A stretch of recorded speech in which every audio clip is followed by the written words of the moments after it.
Good evening, guys, and welcome to another episode of the ARCA Racing Podcast, hosted by your boy Startin Parker. We're not in our usual venue tonight, my home.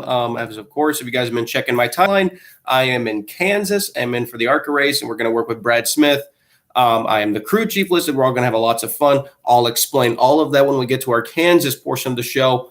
But meanwhile, guys, I thank you for joining me. I want to start off. I apologize for not doing Wednesday.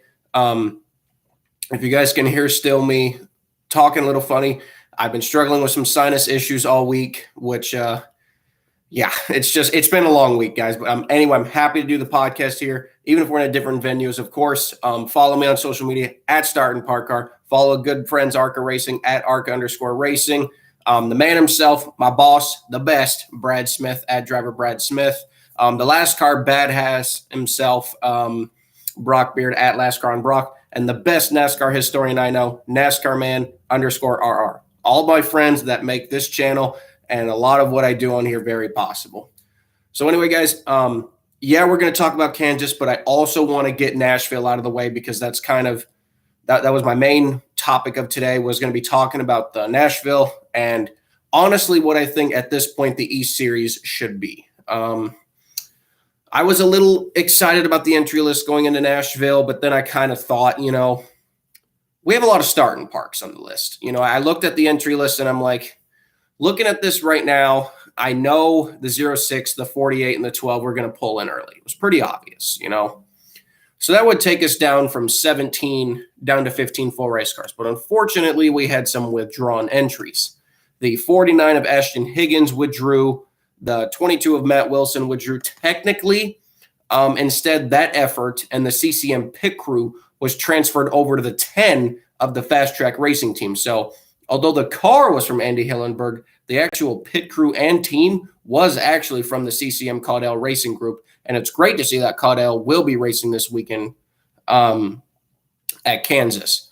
But so that those two guys withdrew. That left us with just 15 cars, kind of the normal East field size we've been seeing. And unfortunately, in practice, we had just something that really almost made me tear up. And honestly, guys, it really almost made me tear up. Seeing my good friend Nate Moyer, who works for Peterson Motorsports as a mechanic and crew chief from time to time. Sometimes Wayne lets him get behind the wheel to do, a couple laps start and park, just, like to shake down. For all you guys who don't know, at Talladega, the 06, or the 0 actually, was the 0 at Talladega, got some damage on the nose. So they got a brand new nose. It was gray, as you guys have saw in the pictures. And unfortunately, Nate in practice lost it. Everyone's like, oh, it's so easy to do a start and park. No, it's not. It's not easy to drive these things. Even a Peterson entry or Smith entry, it doesn't matter how slow you're going. These cars are hard to drive. And my heart sank for the poor kid. It's Nate's second time in the ARCA series, and it's just, buddy, I hope you're doing good. Don't let it affect you. But man, that really hurts seeing the 06 car with that much damage. And that was supposed to be the Ford that Zachary Tinkle was supposed to run this weekend at Kansas. Luckily, the Chevrolet, the only other car Wayne has been converted, and they will be racing tomorrow at Kansas. So unfortunately, that took another car to the race. Despite it being a start and park, it still took another car to the race, and we were back down to 14. In practice and qualifying, though, we did have a surprise. Jake Finch and the Phoenix Racing team, this was not a Venerini entry, won the pole. Sammy Smith, of course, the dominator of this series so far, was in second. Leland Honeyman, who's pretty much been qualifying third or first the entire year, almost, it feels like, was third. Taylor Gray, with arguably one of his worst starting positions of the season, fourth. That's pretty good to have your worst starting position be fourth place. Let's see. In fifth was Michael Lira, returning to JW Motorsports, Josh Williams, despite Daniel Escoto being announced as running the rest of the season. So not sure what happened there. Mason Mingus, who was back with the Jeff McClure Racing team, started sixth. Seventh was Christian Rose. Eighth was Donald Teege. Ninth was Matt Wilson. And rounding up the top 10 was Tanner Arms with the Mark Noble Motorsports team. So the race started, and right out of the gate, first off, guys, I actually got the times mixed up. I actually missed the first 15 laps of this race.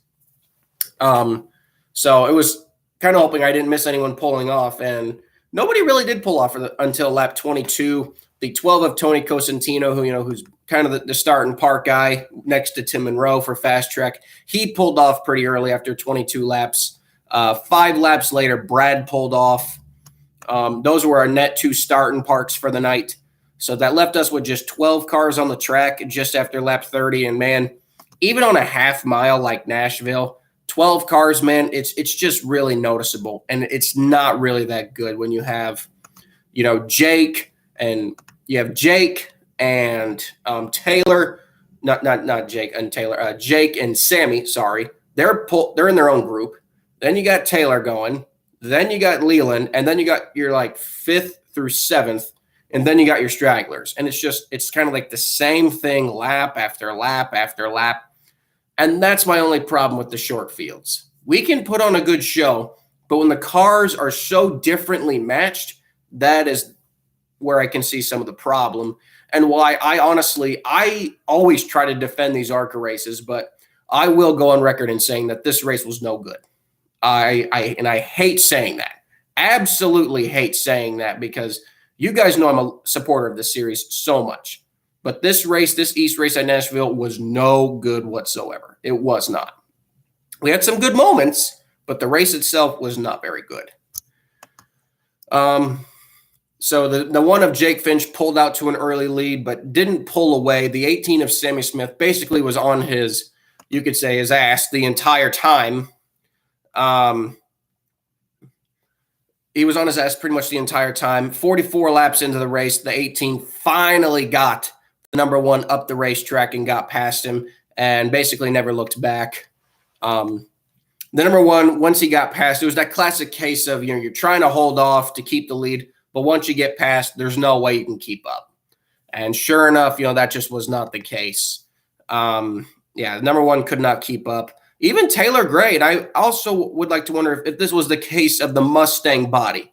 For the people who did watch the race, yes, Taylor was running the new Mustang body. It looks like that they are running that body full time now, which could also, though, be a little bit of a detriment, as we have not tested that new body. So I actually appoint the reason why that Taylor, maybe reason why he was not as strong at Nashville, was because they hadn't tested the body. They didn't know how it was going to react. And clearly, this new Ford body style for ARCA will need some new testing.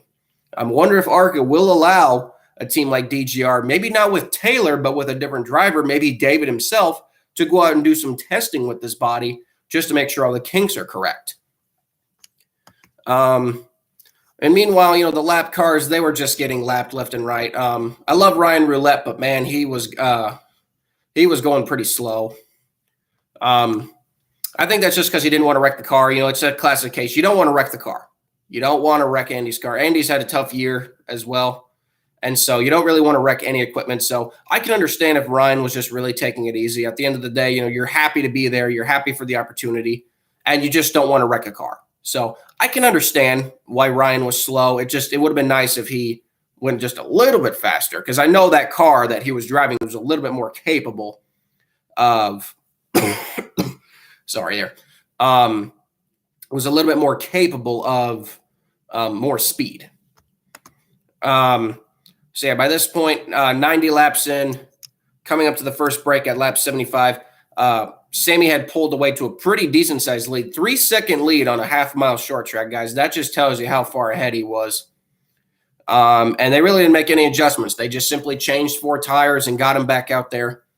Our next break was at lap 125. Again, not much really changed. The one things that were really noticeable throughout the entire race was one, actually, so from Sir Ruxin in the chat, apparently Ryan Roulette's car was fielded by Last Chance Racing, fielded and serviced by Andy Hillenberg. So that could explain why too. Again, not wanting to wreck the equipment. And I completely understand that. You got to think that car maybe had a little bit more speed in it. We do actually have some ARCA East news that I will get to after the show, but we'll get to this quick race break done. During the second stage of the race, the 42 of Christian Rose, it just seems like this 42 Rose guy could just not buy a break. Christian apparently just can't buy a break. I don't know why. Has he even finished a race this season outside of Dover? I don't know.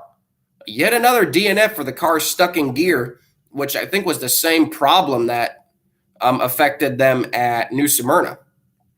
Or was it Pensacola?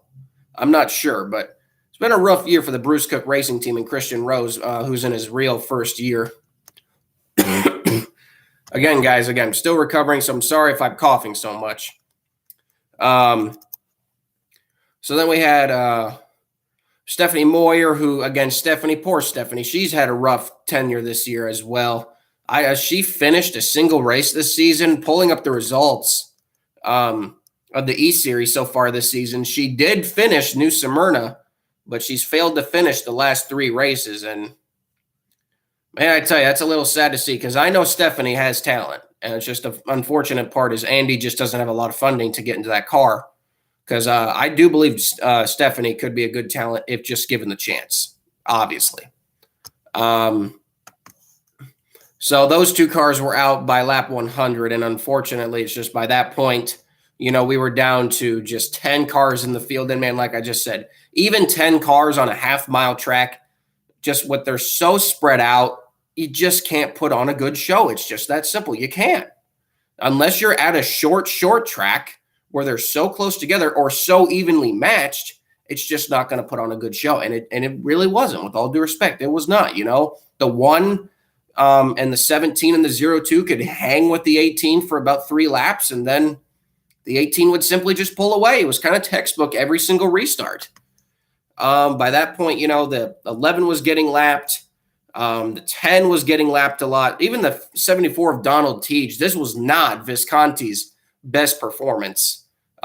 Same with Michael Lear. I don't know what happened to Michael Lear, if they were just struggling, but I know Michael's got more talent than that. I know they got more speed in that car. I don't know what was wrong with that car, but they were definitely better than 5 laps down, that's for sure. So I'm not sure what was going wrong there.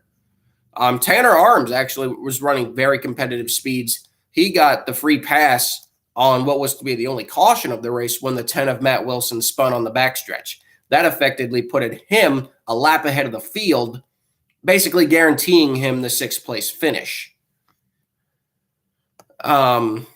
So, yeah, after that caution, we had just 65 laps to go, and I'll admit, and this is from a diehard fan, it was really hard to stay invested in the race because it just seemed like nothing was happening. Nobody was changing their positions. Everybody was kind of running the same. The only car to really do anything was the 02 of Leland Honeyman, who was falling back in the field. He had fallen back. Now, I say fallen back in the field. He fell back to 5th, but he was getting passed by a couple of cars. And for some strange reason, the 44 was smoking the entire race. If anyone else noticed that, the 44 of Mason Mingus was smoking pretty much the entire race, but yet the car didn't blow up. It was really weird. But, yeah, nonetheless, Sammy Smith cruised to victory by like 2 seconds. And it was just, man, that race was over, and I was feeling dud. It was a dud. I didn't like it.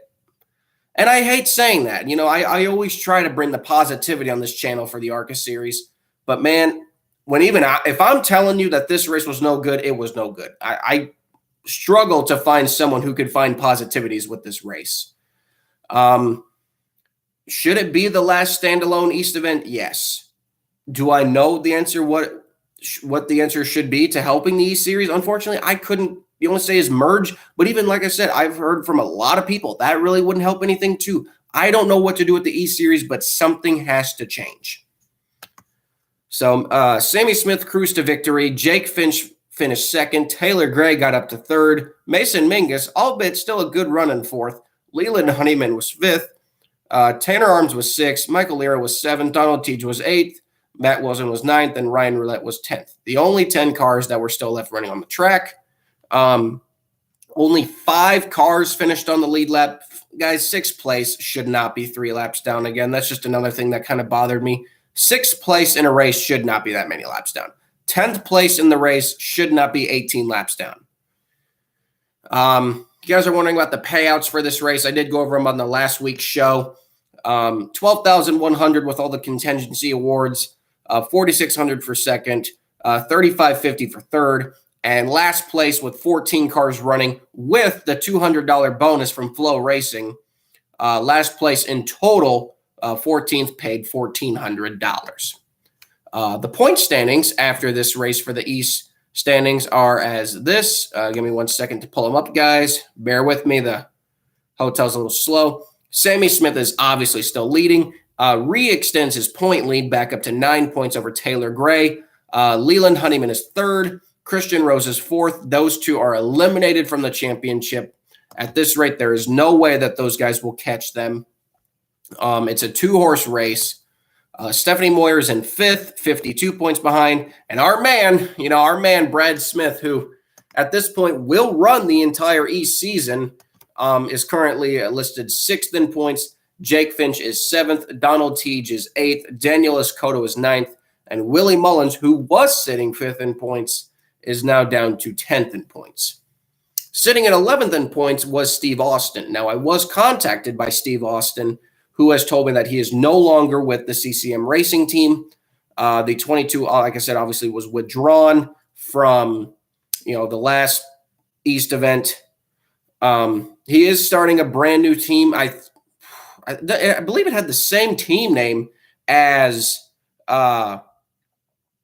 like Justin Carroll's team. It was kind of weird how their team was named, but Steve Austin will be running full-time East again in 2023, so that's always good to see. It's always good to see new teams come into the sport. Tom Crosby Enterprises, thank you to in the chat. Thank you. So that's the name of the team. Steve Austin will be driving that number. So let's open a can of whoop ass and get a couple of Steve Weisers for Steve Austin, I guess you could say. But yeah, so that's the East stand. That was kind of the East race in total from Nashville. Again, not very good, not really enjoyable. And this is coming from a diehard. And I even said on my Twitter after the race, we need to do something, either merge the divisions or do something, because it makes me sad seeing this. Now, this is not just the ARCA East series. For the people who didn't follow the series hard enough, the K&N, back when it was the K&N series, they had been struggling with this just as bad. Back in 2017 and 18, we did see minus, 14, 15 car fields. This is nothing new, but we've been struggling with this now for 5 years, and nothing has changed. And it's just, it's sad, the main series has done an okay job. The West series is thriving. We don't need to touch the West series. In my opinion, the West series is right up there with the main series as very entertaining. But the East series desperately needs something to change. Kind of moving on, guys. Thank you guys for tuning in. This is not the end. This is kind of like the little halftime area. Need a sip of water. We got 5 people watching, only 1 like. So if the other people could give a like, be much appreciated. We do have some questions in the chat.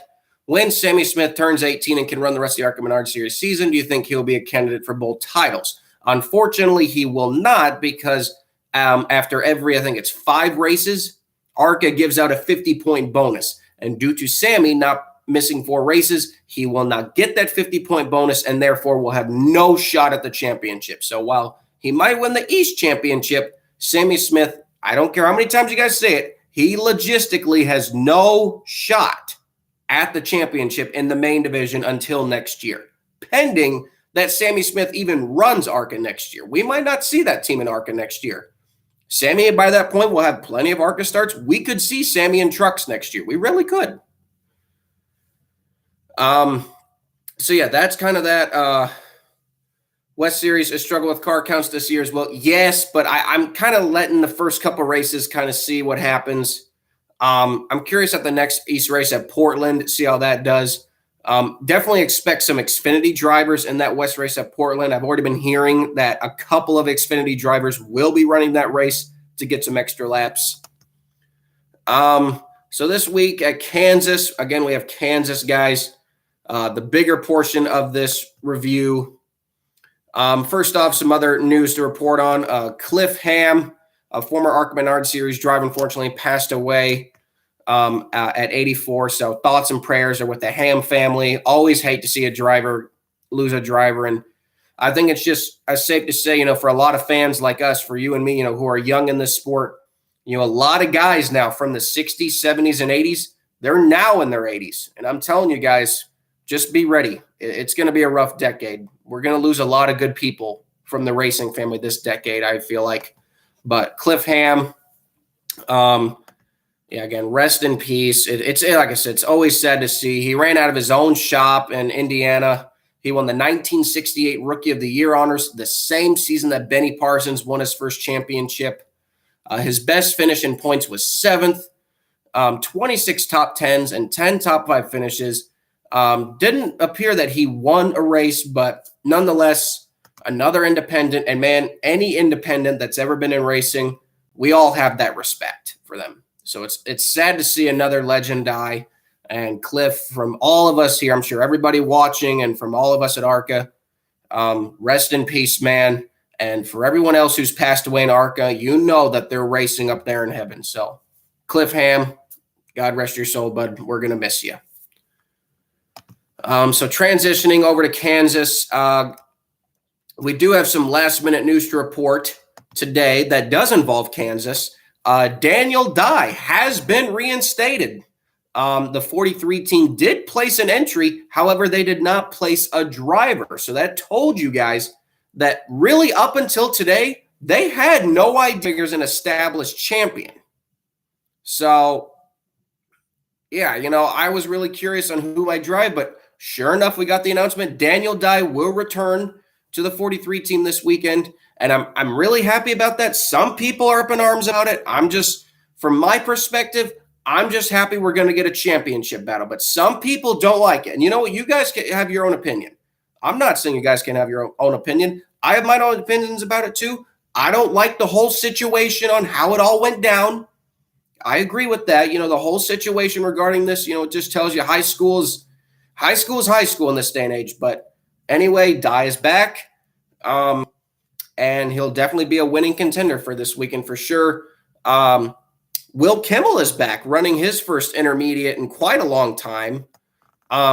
This was, like I predicted, on Scott Melton's original race schedule for this season. And I'm really happy. Rather than sitting out this race, Will, who really hasn't gotten to run except the dirt tracks, Scott Melton is footing the bill. This Will's car is a Toyota, and it will have the Melton McFadden agency sponsorship on the car. So it's being paid for by Scott. This was a race that Scott was supposed to run.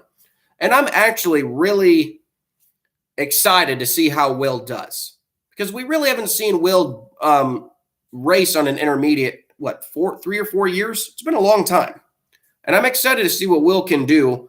Hopefully they have better luck in this race than they did last year. For anyone who watches the 2021 Dutch Boy 150, Will crashed out, not Will, but Scott crashed out on the first lap with Brett Holmes. But anyway, guys, our entry list, the same as last year's spring race, 20 cars. Again, that's okay. We're still doing better. We're still doing better than what we did back in 2020 when we only had 18. As long as we never dip below 18, I'm okay with it. And the best part is, guys, looking at this entry list, I only see one starting park, and that's the 01 of Arnout Koch, because he did start in park last year's race. Now, he could run the full race, but I actually do see him pulling in because the 01's kind of been the main starting park for Fast Track this season. But if he runs the whole race, great. That'd be great to see all 20 cars go the full difference. I see some people saying that Arnout is a full race deal. Yes, I know he does have sponsorship, but he did start in park last year's race. That car was fully decaled, but it's still starting park. So my mind's kind of throwing a little bit. Is he going to run the whole race or is he going to park it? I don't know. Some notable entries we have. It's going to be great to see the Caudell team back again. Matt Wilson is back again. Great to see them back. Hopefully Eric himself will be at the track. I know he's still recovering from his horrible Talladega crash.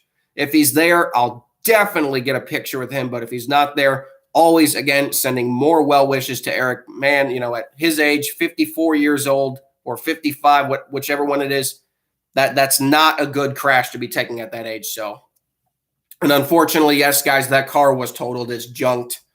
At this point, Dale Jr. should call him up and really get that 7 car in Dirty Mo Acres. That'd be a good resting spot for that car. Other notable drivers we have in the field, of course, you've got Rev, Matt Wilson, the 7, Ryan Huff. I do believe this is not a fast track entry. This is actually Ryan Huff had previously stated that he wants to run Kansas with his own team.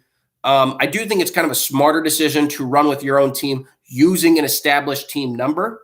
I think it's definitely an also smart decision by Andy Hillenberg because it allows him to focus with his guys more on his own equipment. So I'm going to be curious to see how Ruff does. This might be the 10 cars best run of the year. Ryan Huff has a really good piece under him, and I'm excited for him. Bryce Houdgeberg, good to see him running again on the big tracks. Casey, I know, got a lot of messages on how did he get cleared. Well, if you guys forgot, he actually ran Daytona, the Daytona test, Daytona, and Talladega. That's how he got cleared. He's running in the 11. DL Wilson is running in the 12. As of right now, DL is trying to go full-time. It is not announced whether he's full-time yet, but he is trying to go full-time. That's the key word, trying. So currently right now he's full-time, but we don't know if he's actually going the whole season. Gus Dean will be in the 15. That's definitely a race-winning contender. And Drew Dollar will be in his 3rd of the 4 races. He's running in the 18. Corey Hamm will be in the 20, of course, because Jesse Love is too young to drive these races. Connor Mosack will be in the 23. No Brett Holmes, unfortunately. Brett Holmes Racing will be there, but no Brett Holmes driving, Tony Bradinger in the 25. Ron Vandermeer Jr., they announced that they were running this race, but just like Ryan Huff, they are not running under their own team. They are running under the Richmond Racing Team, which is owned by David Richmond, and they field for Tim Richmond. So they are using the number 27, but it is Vandermeer's own crew and team. Although hopefully David Richmond will be there because I always enjoy seeing him. But so that's kind of the same case there. Of course, Amber Balkin, Greg Van Alst, Daniel Dye, like I said, in the 43. Our guys, Brad Smith, Will Kimmel in the 69, the 01 of Arnout Kalk, the 03 of Alex Clubb. By the way, shout out my good friend Michael Klein on Twitter announced he will be running that car later this season, I believe maybe at IRP. So good for him. And our last entry, the 06 of Zachary Tinkle, like I told you guys back at the East review, that team was able to get the the Chevrolet ready. It's not as quick as the Ford, but it's still a good car, and they will be running the whole race, I hope. Like I said, as of right now, I don't see any starting parks, and you guys are asking me, I'm the crew chief of the 48. I can't honestly tell you if we are running the whole race.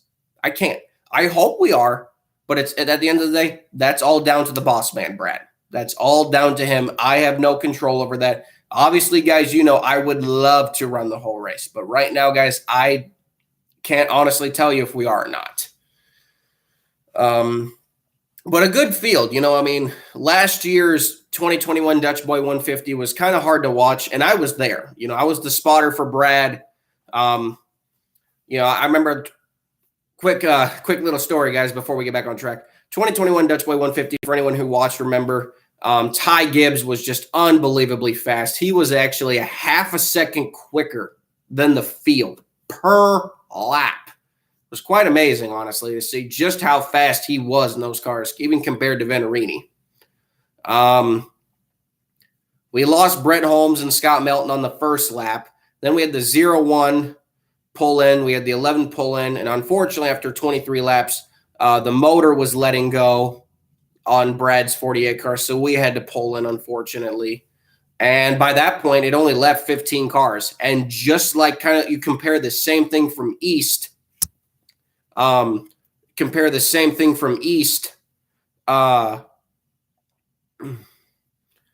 15 cars on a 1.5 mile track. It was really boring and spread out, with all due respect. It really was.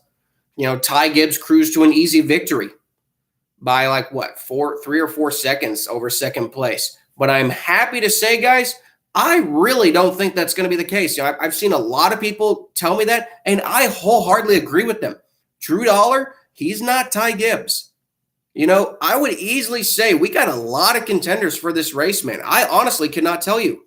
Sanchez, Carruth, Dean, Dollar, Hamm. I'll even throw in Van Alst, man. A lot of good contenders. I mean, you could throw in Mosak, but he's a rookie, so I'm not sure. He'll be up there, but maybe not a winning contender. But a lot of good cars, a lot of good drivers. I can't tell you that this is going to be a runaway victory for Gibbs. I don't think it is. And I'm really excited to see this race tomorrow because we're going to have a lot of full race cars out there. We're going to have more cars than we did last year running the whole race, which could throw a factor into things. The track's a little bit older. I'm just excited, guys. I honestly can't tell you who's going to win. If I had to give you my absolute pick, because I know you guys want to pick. I know you do. My actual pick to win this race is Gus Dean. And I think that's just because of experience. Gus Dean, out of everybody on this entry list, has the most experience at Kansas. Just in general, Kansas in general, of these competitive drivers. And I think that experience is really going to come into play.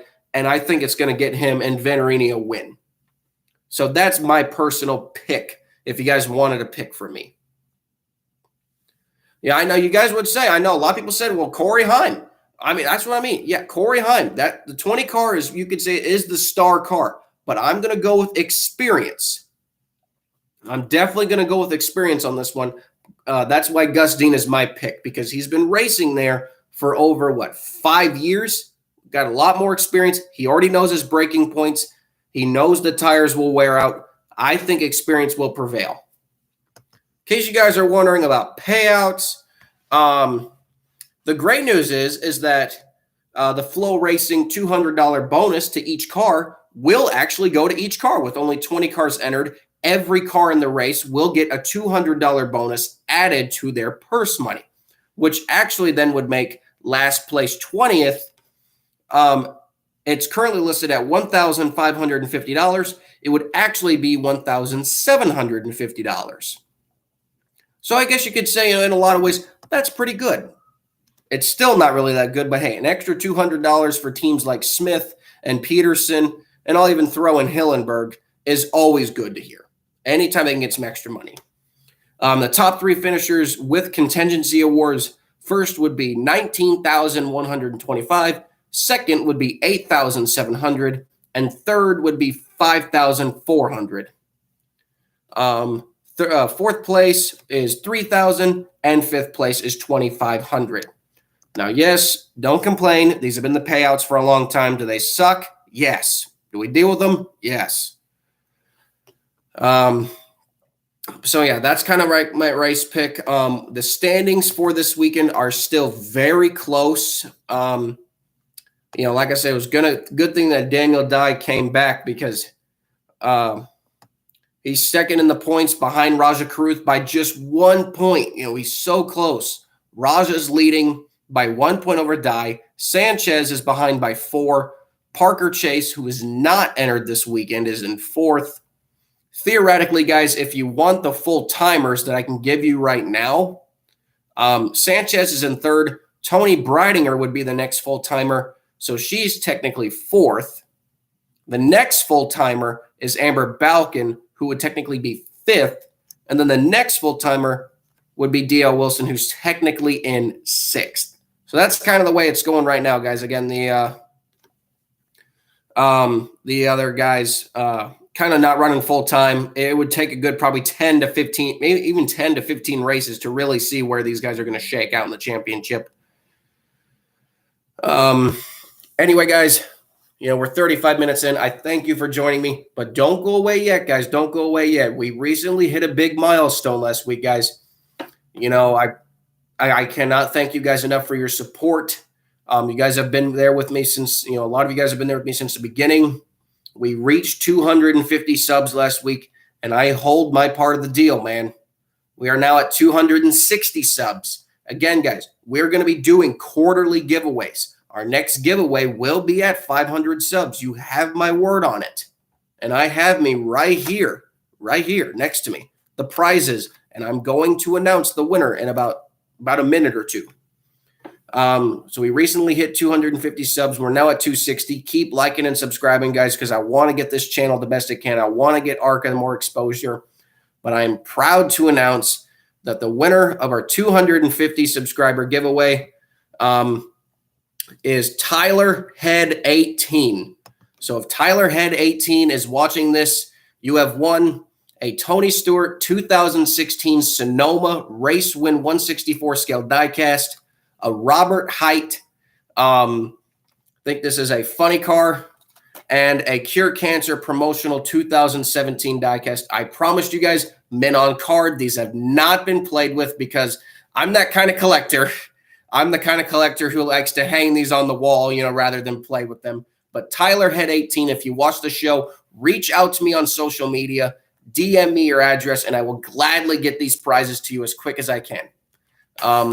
Thank you guys for playing. And again, it's not the only contest. And the prizes, guys, they're only going to get bigger. And that's what I can promise you guys. I have a huge collection, and I want to reward you guys for spending your time subscribing and liking to my channel. I want you guys to be rewarded just as much. So when we get to 500, guys, we're going to give something else away. And I know it's going to be a lot bigger than this. I can promise you that. But again, guys, we have a really fun weekend at Kansas coming up. As like I said, guys, I'm the crew chief.